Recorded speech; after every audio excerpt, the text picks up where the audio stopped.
Good morning, students. Today I am going to discuss about classification of economic activities.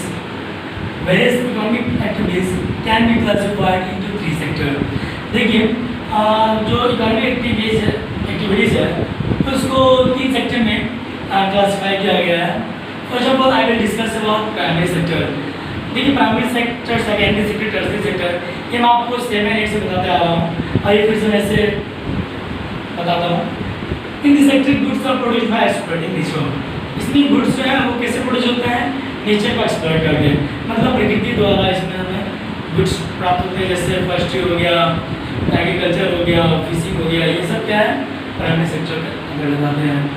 Secondary sector, in this sector goods are manufactured in industry और factory और construction activities are included.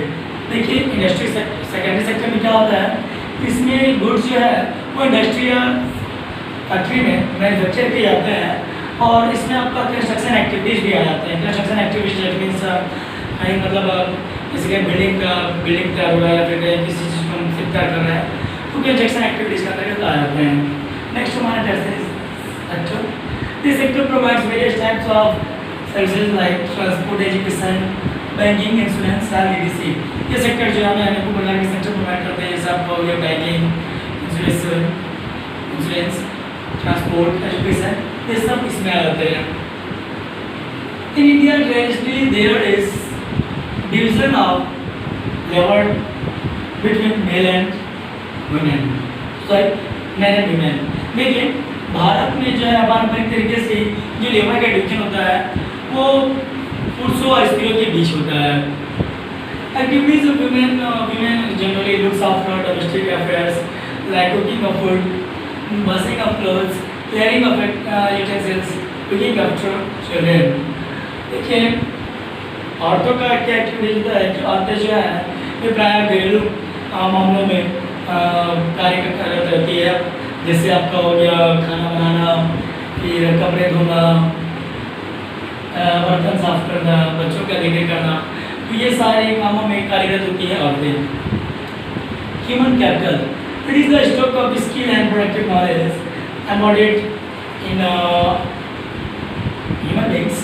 Population become human capital when it is provided with better education, training and health care facilities. देखिए human capital जो है वो क्या है? Productive knowledge और skill का एक स्टॉक होता है जो ह्यूमन बीइंग्स में होते हैं. और पॉपुलेशन आपका ह्यूमन कैपिटल तब बन जाता है जब इसमें बेटर एजुकेशन, ट्रेनिंग और हेल्थ केयर फैसिलिटीज प्रोवाइड की जाती है. मतलब population become a human capital when investment is made in the form of education, training and health care. मतलब पॉपुलेशन तब आपका ह्यूमन कैपिटल बन जाता है जब एजुकेशन, ट्रेनिंग और हेल्थ केयर को इन्वेस्टमेंट के रूप में ये किया जाता है. Quality of population.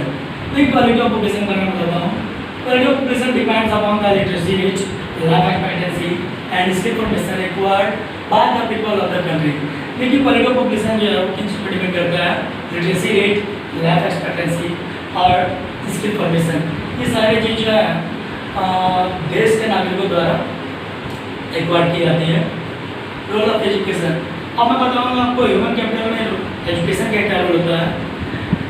It is the most important component of human resource development.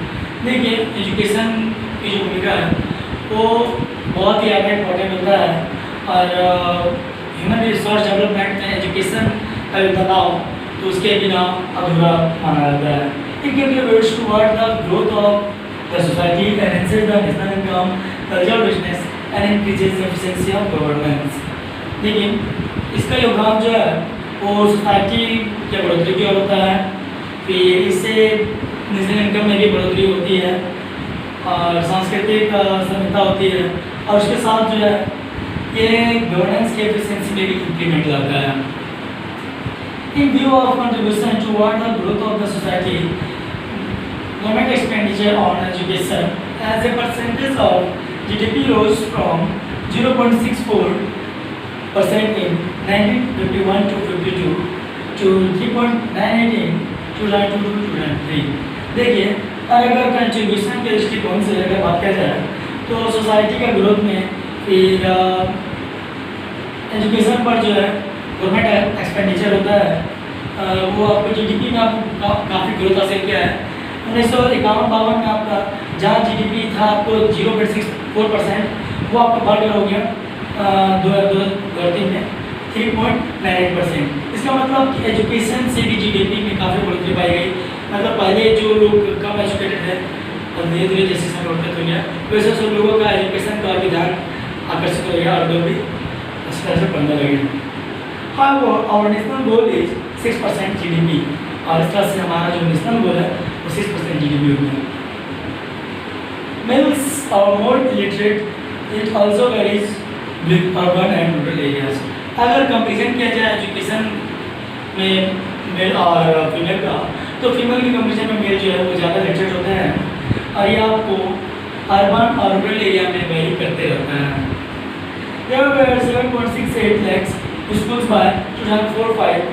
2004-05 में जो स्कूल्स थे वो लगभग आपको 7.68 लाख स्कूल्स थे, लेकिन इसके एजुकेशनल सिस्टम में भी काफ़ी गिरावट देखने मिली।